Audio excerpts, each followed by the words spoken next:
Hello, and welcome to Sideways. This week, we're talking to KL Wells, the founder and CEO of Voices in Courage, a community that exists to help loved ones of addicts and alcoholics not only survive the trauma of supporting the people close to them through their struggle into recovery, but to thrive too, however unlikely that idea might sound. It's the first time we've had a guest, and we really hope you'll enjoy it. Inane chat between Martin and I is kept to a minimum, but we still find time for it, if that's what you're here for. Family matters. Family matters.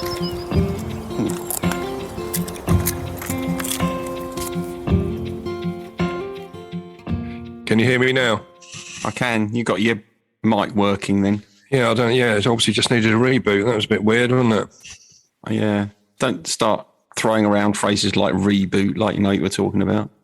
Turn it on, turn it off, turn it on again. Exactly. That's the most common piece of advice given by IT help desks, isn't it? It is. Yeah, that's what the IT department are for. Turn it off, turn it back on again. That's what they get paid for, huge amounts. Yeah, it's quite frightening considering how often that works. Yeah, I know. Yeah, it is. It's bizarre. Anyway, how's things? Good. All right. How's things up your end? Yeah, pretty good, mate. Yeah, can't complain. It's been a good week actually. Have you got different glasses on? Well, yeah, it's one of my many pairs that I've scattered about. So I just you're like the Imelda Marcos of eyeglasses, aren't you? I just like to have plenty of pairs around because they're never around when you need them. I've found so having loads scattered about is ideal. Isn't that a bit pricey, having loads of different pairs of glasses? No, these are only cheap reading ones that you can pick up, in the cheap places. So they're disposable. I mean, I'll get through quite a few because I break them at work and that sort of thing. But disposable glasses. Yeah. I don't think that's what we came on to talk about this morning, really. And I think we're supposed to be having quite a brief introduction today, aren't we? We are, because this is a special occasion, isn't it? Well, we've got to episode 114, this is, and it's the first time we've ever had a guest on our show, which is quite remarkable. Exactly. It was interesting having a guest on because I realised that talking to other people was much more interesting than talking to you. Well, I felt the same, mate. So I don't think that but it was a bit of a change to our routine, wasn't it? Which was a bit ironic since last week's episode was about routines. But I think we decided at the end of last week's episode that a little small tweak to the routine freshens things up, and I'd suggest that that's exactly what happened this week. Okay, so I'll tee it up, shall I? Thank you. I'll introduce the listener, our listener, to what we're actually doing. So this week we're running an interview that we recorded recently with KL Wells, who's the founder and CEO of an online community called Voices in Courage, which was created to help the loved ones of those struggling with alcoholism and addiction generally. I almost said that perfectly without tripping over my words until I got to the word generally. You did, yeah. I thought it was nice of you to have a few notes to hand, but yeah, it's still, even the auto cue is not infallible, is it? Not really. And I thought this is probably something I should write down because you can't really wing it when you're describing someone else, can you? No, you can't. But I'd just like to add that I think that our guest is highly qualified to talk about the subject as well, having a number of addicts in their immediate family. It was fascinating. I thought it was a really interesting chat, and I'm very much hoping that you, dear listener, will enjoy it and get as much from it as I think we did. Shall we have a listen? Yeah. Okay. Kale, thanks for joining us. Just to start off, can you tell us a little bit about the community Voices in Courage and how you came to found it in the first place? Well, Voices in Courage was born out of my experience with my son, who is currently relapsed with drug addiction. And it really became quite dire about 4 years ago. And so, I mean, to kind of put a pin in it, he was in drug psychosis. My wife and I had driven up because we live in Eugene, Oregon, and he was in Washington to find him, and found him in drug psychosis. And subsequently, he was arrested, and I was there when he was arrested, and it was really quite traumatic. And in that moment, I mean, obviously those moments are life shifting, they're heartbreaking, and they crack you wide open in ways that you don't even know until you know. And out of that experience, I have this just habit of living into, what is this in service of? And so doing my own work to deal with the trauma of that situation and taking care of myself and so on and so forth, slowly but surely, things began to percolate, and Voices in Courage was born out of these experiences that we've had with Sam. So because I was left to kind of cobble together for myself as his mom, as a loved one, all the pieces that I needed, that I thought I needed in order to navigate this in a healthy, thriving way. Mm-hmm. And so I was really shocked to find that there wasn't like one resource that I could go to that would be able to give me the answers that I wanted. What books should I read? What videos should I watch? Who could I talk to that would have a window into, the jail system, the legal system, all the things that kind of swirl around this, and how do I navigate this, not only in a healthy way for myself and my wife and my family, but how do I navigate this in a healthy way for Sam? And so out of all of those experiences, Voices in Courage was born. And as far as we can tell still, we kind of are holding the space for what I would consider the resources that most loved ones really do want. We've done a lot of interviews with people. We have coaching calls 3 times a month. I did an online training course called The 5 Acts of Courage. We continue to provide information, a list of resources, books that you can read, videos that you can watch, that gives you a window into the disease, and then your side of the street also. So that's how it all came to be. Great. So just taking one of those points you made there, what do you think that people really do need in the short and long term when they find themselves in that situation? Because as you say, it's incredibly traumatic, but there must be a real shift in terms of what you need in terms of kind of immediate trauma response right now, and what you need over the long term when you're dealing with someone who inevitably is likely to deal with their addiction issues for year upon year upon year. So how do you think that shifts over time? Oh, most definitely. I mean, obviously in the day of was acute crisis. And so, what I think about is that's actually how the 5 acts of courage were born. Was I just fell apart. So first is I allowed myself to feel. I didn't stuff it. I just dropped to my knees, once I got it back up to my hotel room, and cried until I was done. And then picked myself up, and we came home, and then started calling my friends, my tribe, my community, to find out who should I be talking to. So that piece is critically important. And I know this in my own business in terms of, coaching and consulting people, is 95% of our success or failure is directly determined by who we surround ourselves with. And so my community was critically important in my rising, not above this, but kind of transcending and including this experience as I was navigating this. And so reaching out to people that could connect me with other people, following up to connect with other people to get the information that I needed in that moment relative to navigating the jail system and then the legal system and so on and so forth. And then I up my self-care. Yeah. All the things that I do to take care of myself, exercise, eating well.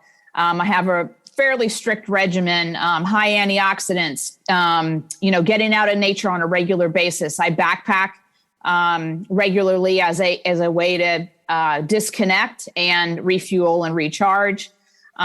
So that whole self-care program was really, really critical. And I reached out to somebody who does tapping to help me navigate, or how I think about tapping is it helped me disconnect the experience from the emotion. And that was very important on the crisis side of this. And then you move forward. So, and just to give you a little bit more background, 3 days later, I walked into a meeting with a company that I work with to meet with the CEO and the executive team, and the CEO was not there. And I realized the energy was way off, and very quickly learned that the CEO's son had overdosed and died the same day that I witnessed my son being arrested. And so what I know to be true, Graham, is that I had done enough of my own work in between Saturday and Tuesday to be able to hold the space for that group, because they were in shock. Their company is in a growth phase. They're like, for all intents and purposes, the CEO's taken out of the equation. Now, what the hell do we do? And so I was able to hold the space, not get triggered into my own stuff, and help them navigate for months through their own experience. And it wasn't until months later that I gave them a window into my own personal experience when I really thought it would serve. So between Saturday and Tuesday, I knew that I had enough skills that I could get through the crisis. But then the long-term haul of all of this is really self-care. And then the beliefs that you hold around this disease. I really do believe that when life feels like it's falling apart, it's actually falling together. And so I just leaned into that, and I leaned into the question of, what is all of this in service of? And I just kept asking the question. And then eventually I did a Vision Quest process, which was a 9-month process, leaned into that. And out of all of this, Voices in Courage was born. But there's one more piece I would say is keep learning, keep stretching, keep growing. I'm still every morning listening to a podcast of something that is helping me again, continue to kind of drive those beliefs that serve me at a higher level, deeper, and getting them more entrenched. So does that answer your question? Yeah, absolutely does. I mean, you're kind of describing those initial moments. It's a grief response, isn't it? Oh, absolutely. And of course, when you're dealing with grief, you have no real option but to step straight into it, because you can't escape from grief. Grief will always take you down. So it's quite interesting to hear you talking about what happened to you, because it's almost like what happens to us when we're grieving a bereavement, because it's like part of our lives have died when you meet something so significant. But as you're describing there, you can only get through it by, for want of a better word, embracing it and saying, this has happened to me. There's nothing I can do about it. I have to now find my way through it. Yes. Yeah. And I kind of have described this as, my life has a bunch of bubbles in it. One is, my marriage, great bubble. My work, great bubble. My friends, great bubble. So I have all these bubbles that are fantastic in my life. And then there's this one bubble over here that we're dealing with Sam around addiction. And I didn't want Sam's bubble to overtake all the bubbles. Does that make sense? Yeah, absolutely. Yeah. So I was like, okay, there has to be a way to navigate this in a way that moves me from crisis to surviving to thriving. Yeah. And all of this, from my perspective, has really been about how can I still continue to thrive in the midst of the chaos of this disease? I think there's some really interesting points there, Kay. I mean, I think there's an old saying in the recovery community that, having an addict in the family is like tossing a hand grenade into the room and it explodes and everyone gets hit by the shrapnel. And I think that it's quite true. And I've come across so many people in a very similar position to yourself, with either children or siblings or indeed parents. And I know in the UK we have this structure where there is some help via Al-Anon. I don't know if they have Al-Anon over in the US. Yes. Mm-hmm. Yeah, and they also have Alateen, which is obviously the same, but for for those people that aren't are under the age of 18 in the UK. Right. And they use because I went along to one of those meetings. I got an invite to go along as an observer, effectively, to go and see how, because we always encourage anyone that comes to groups, comes to the peer support meetings. We always encourage them to get help for their family, because it is a collective. Yeah. Yeah. And we have Al-Anon here. It's just, they're as good as the people who are running the meeting, and the discussions were not about thriving. So I was like, okay, well, this isn't going to work for me because I have a different outcome that I'm trying to create here. Yeah. And so I'm like, okay, well, I'm going to figure out a way to pull together the things that I need.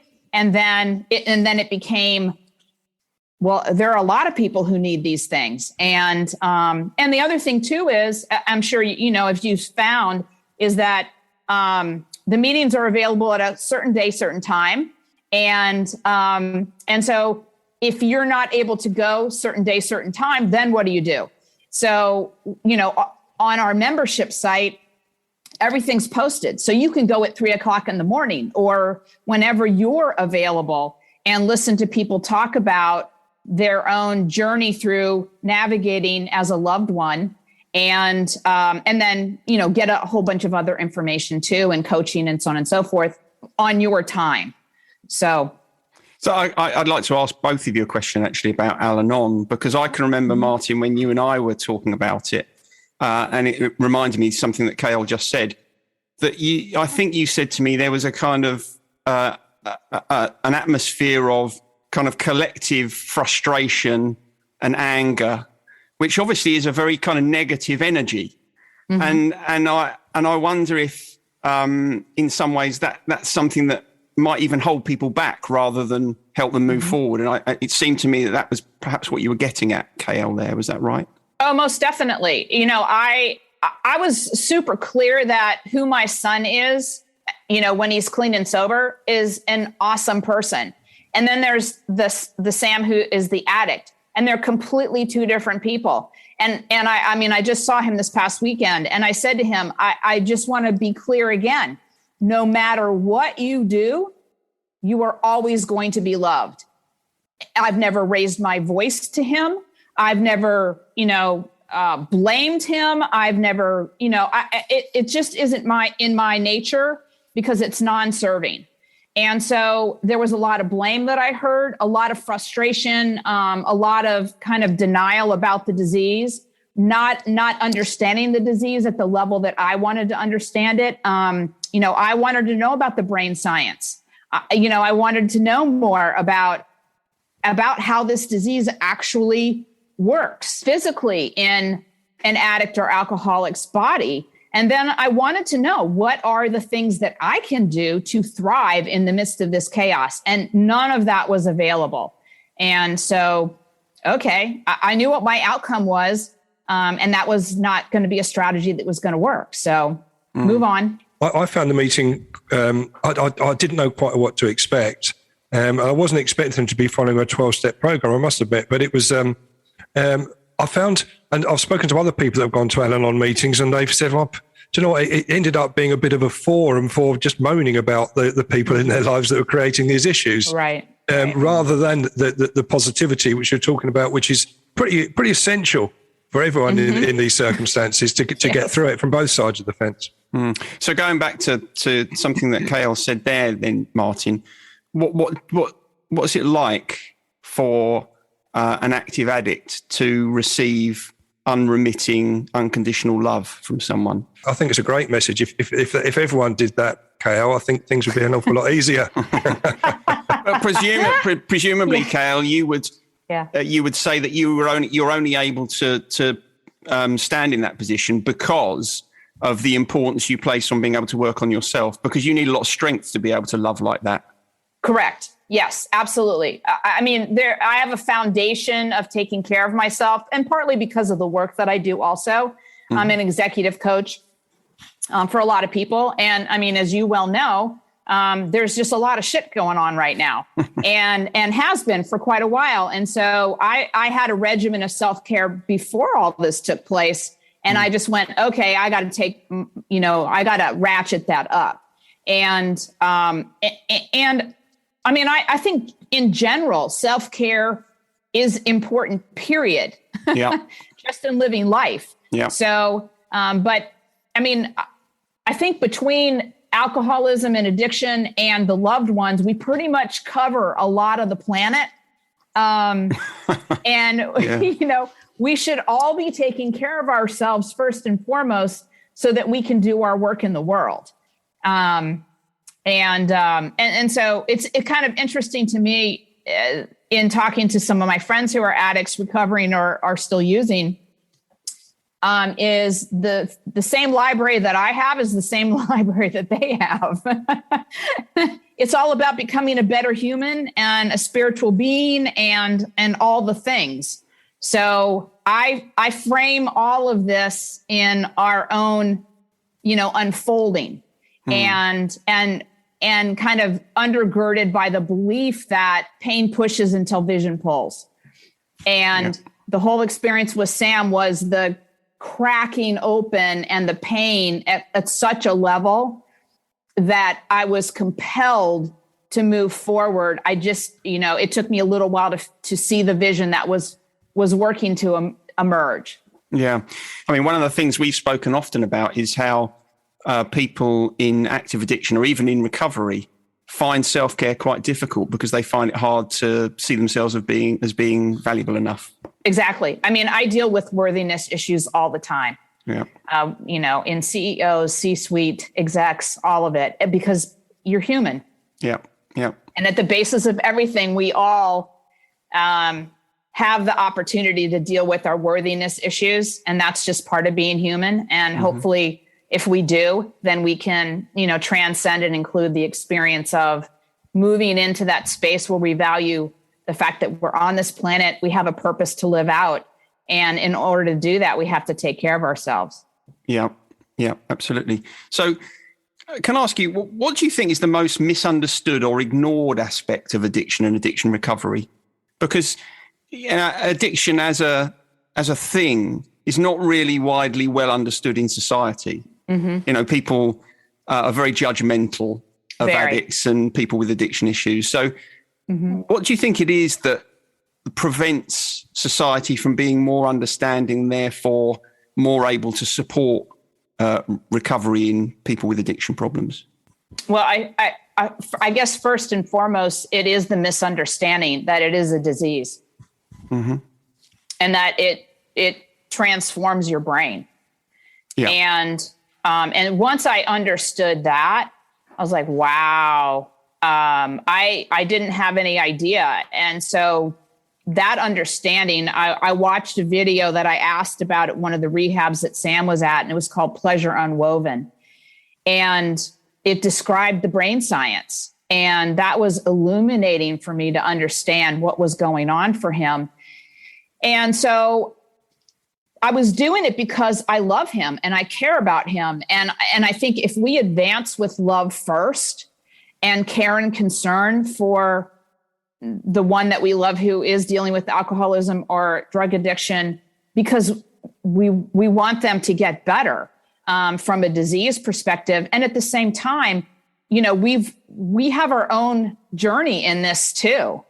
And so I wanted to recognize my own journey in this, not from the place of what did I do wrong or what could I have done different or, blaming myself, because that's a failed strategy also. Blame is just completely pointless.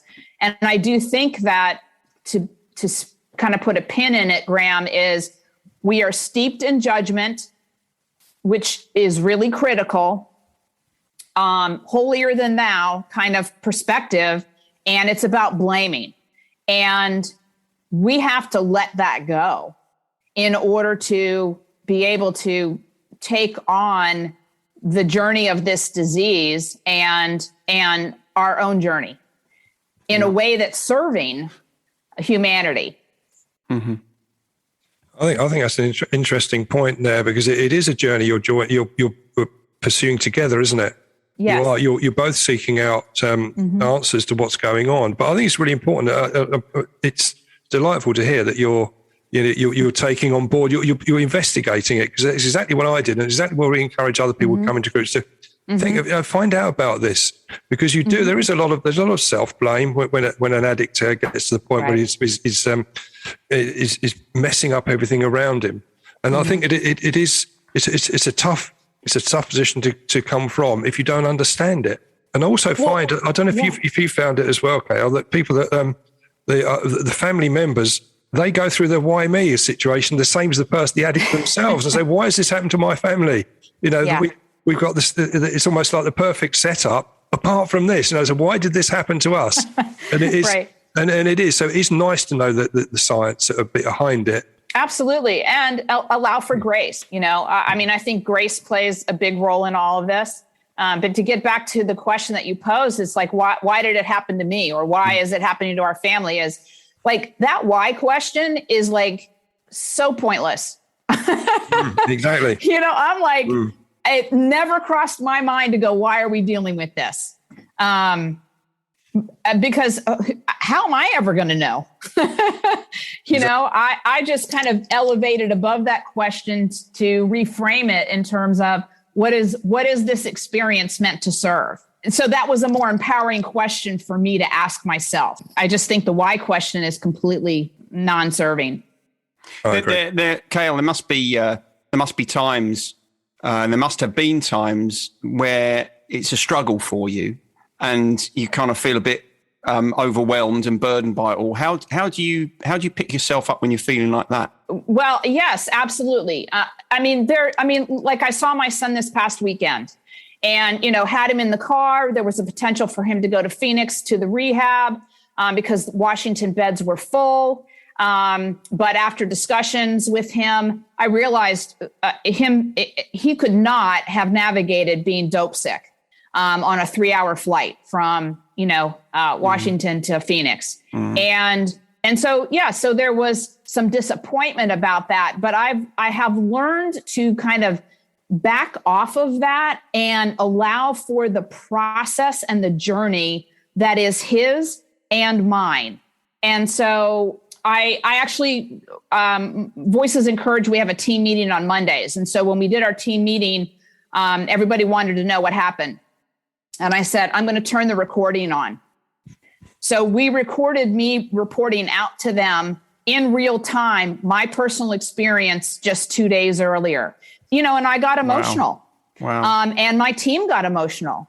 But I wanted people to see that we're not just talking to you because we've got all the answers. We're talking to you because we're in the midst of it right now. And personally, I'm dealing with my son's relapse right now. And I don't know, there's a massive, I don't know whether he's going to get to rehab or whether he's going to die or what's going to happen in all of this. And so it is partly for me, it's getting really uncomfortable with being in the unknown, and that, this is not mine to control. The only part that I can control is who I am in this situation, in this scenario. And I choose love, and I choose a recognition that this is a journey and an unfolding, and that I'm learning and becoming a better human being, as hopefully Sam is too, through this whole experience. Yeah. Actually, in some ways, it always strikes me that not having the answers is something that other people find more comforting than you having the answers. If you're willing to get down in the hole with someone and say, listen, I'm trying to figure this out just the same way as you are, I think that can feel incredibly empathic. Well, don't you think all of us are in that place? We don't know the answers to a lot of things. Sure. And so just giving permission to people to say, I don't know. I don't know when this is going to stop. I don't know how I'm going to navigate this. I don't know how I'm going to do tomorrow. And be happy and healthy. And it's just, I have years or decades of practice at this. And partly because my mom was addicted to prescription medications. My brother was addicted to cocaine.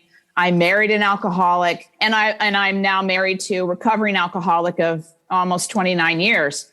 And I have continued to do the work on myself all along the way. with lots of stumbles, lots of falls, lots of getting up, trying again, learning more things, continuing to stretch and grow. And I just think that's kind of the nature of all of this. Do you ever feel, Kale, with your relationship with Sam, there's a fine line, isn't there, between coping with the situation and enabling them? Yes. And I think that's probably a part of the journey you go on, isn't it? To move away from that, because I suspect, and I know a lot of people in this situation find themselves sometimes deciding that enabling is an easier path. There's way less hassle than actually trying to get their child sorted out. The hardest part, Martin, was when I would get the phone calls saying, I don't have any food.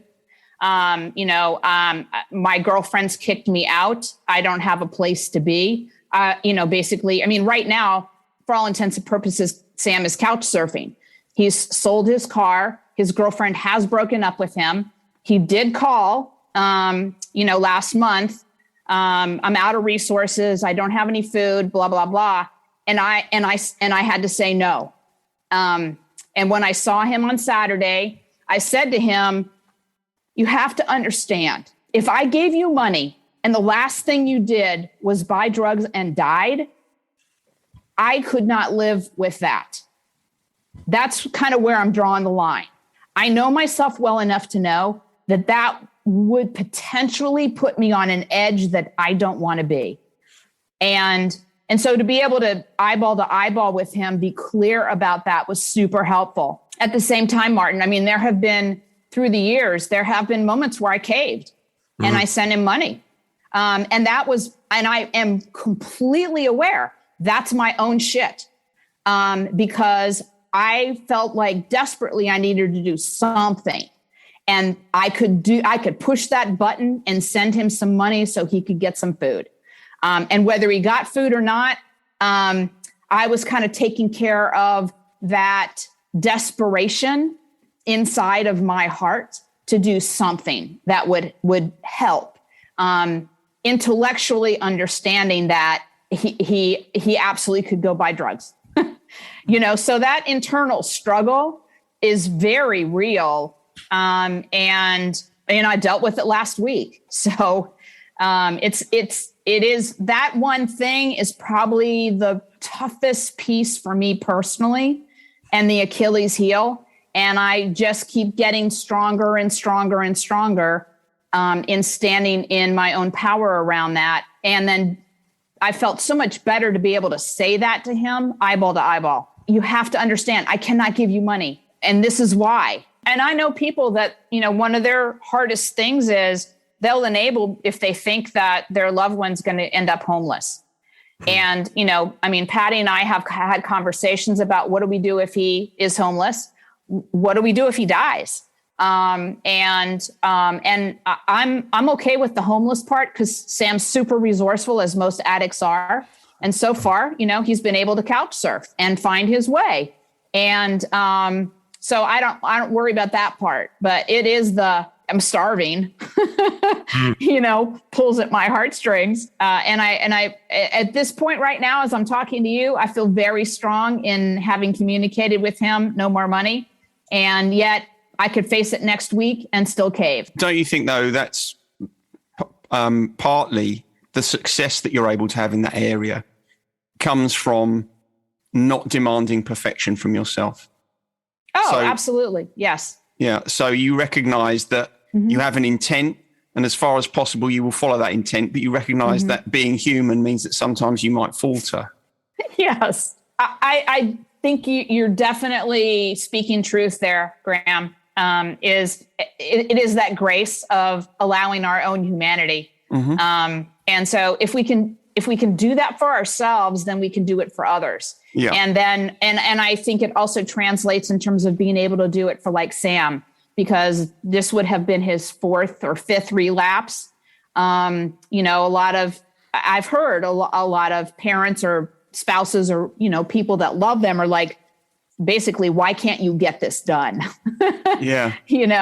And I just went, okay, one more relapse. That's one more relapse closer to clean and sober. So do you think the absence of easily accessible support for families and loved ones of addicts. Do you think that harms the chances of an addict creating a sustainable path to recovery? Well, the first thing that came to my mind was just the collective community. If we don't shift the collective community to understand this disease and hold the space for happy and healthy and clean and sober, holy shit. I mean, the stakes are really high here. And we have to shift in order to love people through this journey. Mm-hmm. And that means loving ourselves through this journey too. So yes, that really matters. What message would you want to give to someone who is currently going through the pain and difficulty of dealing with a loved one who's struggling with addiction and someone who hasn't really got any idea of where to turn and what to do about it? What would you want them to know? Well, I'd want them to ask for help. Yeah. Reach out to people that you know. I mean, there are resources. They may not all be in the same place, but just start making the phone calls. And I would encourage them to come from a place of they're on this journey too. This is not just about, quote, fixing, our addict or alcoholic. I don't really think about it that way at all. And I think that gets in our way. It's like, we want to turn people over to rehab and residential treatment and so that they get fixed. However, we have to do our work on our side of the equation too. And they just can't come back out into this community that doesn't understand them, doesn't give them grace, doesn't pulls the shame and the judgment away. Mm-hmm. Because that's the secrets, the shame, the judgment. Those are the three triad that keep us steeped in all this crap. So you can't be passive, can you? Mm-mm. Nope. I mean, that's what I'm hearing. That's what I'm hearing from you. That if you're going to support someone through addiction into recovery, you have to be active. Mm-hmm. Martin, what's your view on that? From an addict's point of view, we know that we're causing trouble to those people around us, but we seem powerless to do anything about it. And so it is having the dialogue and keeping that dialogue open, and to keeping the connection going, because I think connection for the active addict is imperative. We always say that the opposite of addiction isn't sobriety, it's connection, because you let go of your family, you let go of society when you're in active addiction. And to counteract that is to getting the connection back. Yeah, and I think you've just kind of hit the nail on the head in terms of the importance of connection. I guess in a kind of a strange way, I think about addiction and alcoholism as the clarion call for humanity to level up, to connection in a way that we have in so many ways kind of severed our souls. So I think about it that way. And, there was a book I read in the 1990s called The Paradigm Conspiracy, which was the comparative contrast of power over and control of, which is generally the world that we live in, and soul honoring, which was exemplified by the Iroquois Confederacy, which happened in the middle 1500s. And I thought, wow, that appeared to be brilliant for me. And it became a cornerstone for how I did my life in terms of soul honoring. And it wasn't honestly until the last few years, I went back to look at that book, and it came out of Hazleton, one of the major drug and alcohol facilities in the United States. I didn't know that at the time. And so I really do think about the larger, the meta purpose of all of this in terms of helping to shift humanity back to soul honoring. Yeah, because addiction is a way of disconnecting from our emotional selves. And of course, one of the most difficult things about recovery is reconnecting with the emotional self. Right. And addicts aren't alone in this. It's global. I mean, workaholism, all the isms that whatever we do to keep ourselves super distracted, shopping, sex, work, all of it, is keeping us from actually feeling. And therefore, I mean, we're energetic feeling human beings. So we're cutting off our life source. Yeah. And because of pain.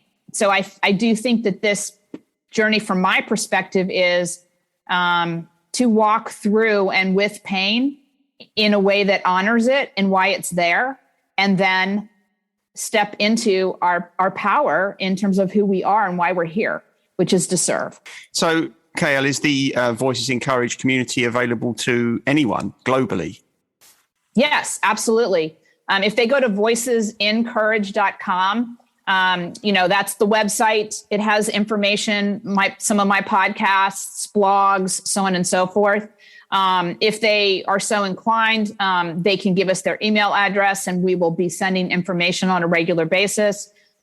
We do have a membership site that is a paid membership site that opens the doors to the interviews that we've done, the coaching calls that we've done, a lot more resources and regular community. And it gives them a community to be a part of that really is about learning how to thrive in the midst of this chaos.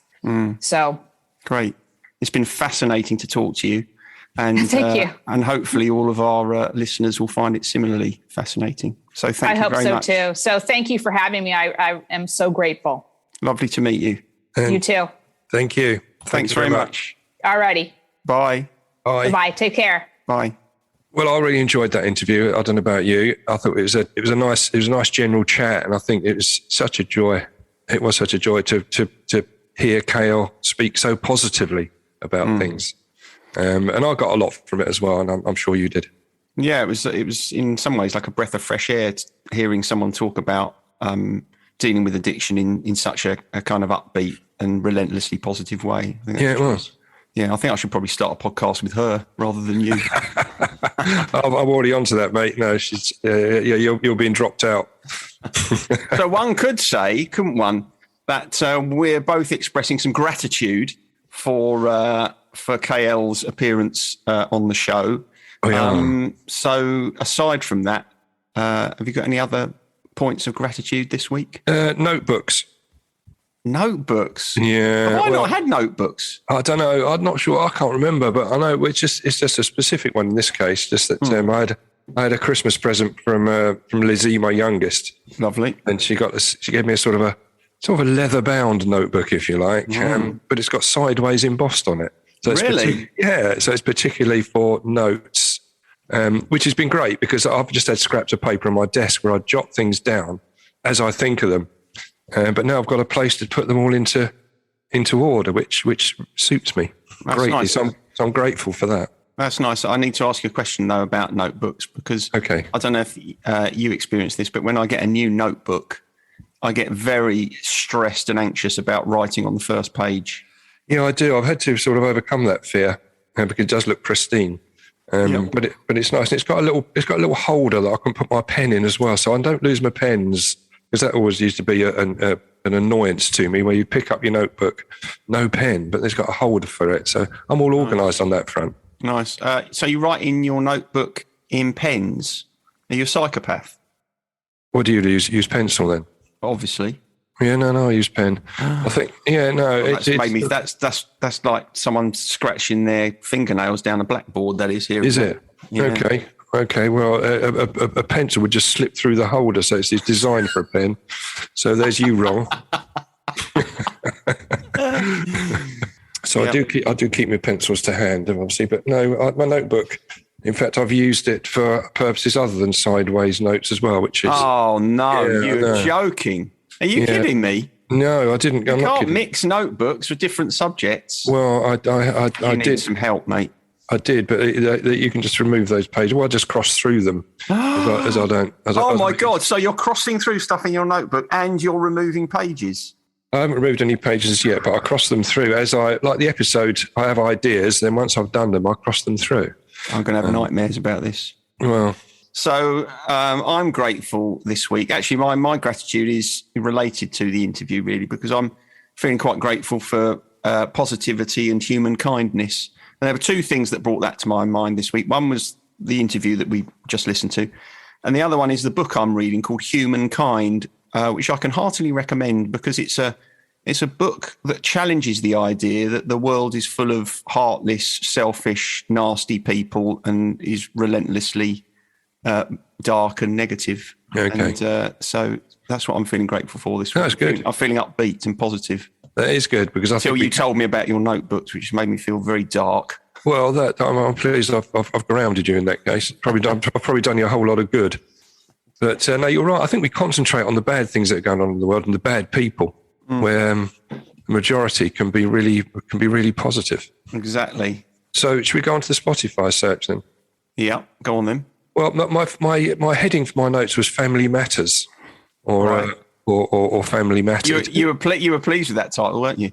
I'm quite pleased with it. I think because you can say it in two ways. It depends on what the emphasis you put on either of those two words. Yeah, it's like Family Matters or Family Matters. Yeah. So it works more than one way. I love it. So I suspect you won't use that. No, I'm going to use it because it is actually quite good.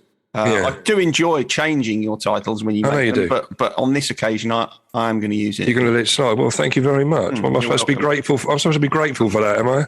You can mention it next week and say what you're grateful for next week. The Family Matters heading just led me. When you put in family, what do you think comes up first of all?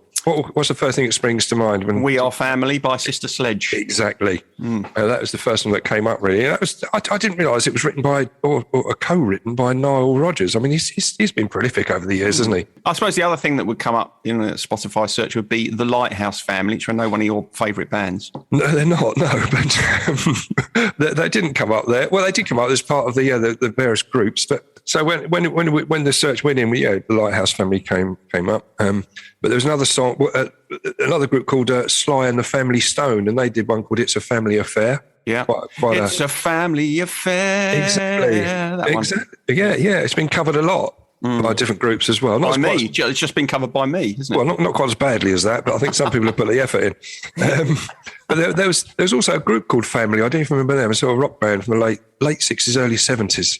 No, I don't remember that. I remember the Partridge Family. Is that Partridge Family? Oh, yeah, they were good, weren't they? Eh? No. No, not at all. But the one of the track that I've put on this week is by a band we've mentioned before, but I haven't actually ever put them on the list. By Avenged Sevenfold. They're an American heavy metal band from California, and they've got a track called "Welcome to the Family," and it's just great. It really is. And when I was looking them up on Facebook, they've got 15 million followers, so nearly as many as us, really. Haven't they? They've got 15,000,001 now, haven't they? Because you like them. I do, yeah. I'm definitely following them. Yeah, they're great. When you put it on, did you get down the front and bang your head? I was right in the speakers there. Woke up the next day without any hearing. And a really, really, really sore neck. Yeah, that's right. Yeah, but it took me back. Very good. Okay, good. All right then. That's about it. Yeah, I think so, mate. Yeah. All right. See you next week. Cheers then. Laters. Bye. Bye. Sideways was created by Graham Landy and Martin Pankhurst. If you want to read more about our work or sort through the extensive archive of past episodes, just visit grahamlandy-wellbeing.co.uk/sideways-podcast. You can follow us on Twitter or Facebook or Instagram at Sideways Podcast, and you can email us if you have a question or if there's something you'd like us to cover. But most of all, we want to tell you how grateful we are that you come and listen, and we ask that if you've enjoyed what you've heard, that you spread the word. And we'll see you next week.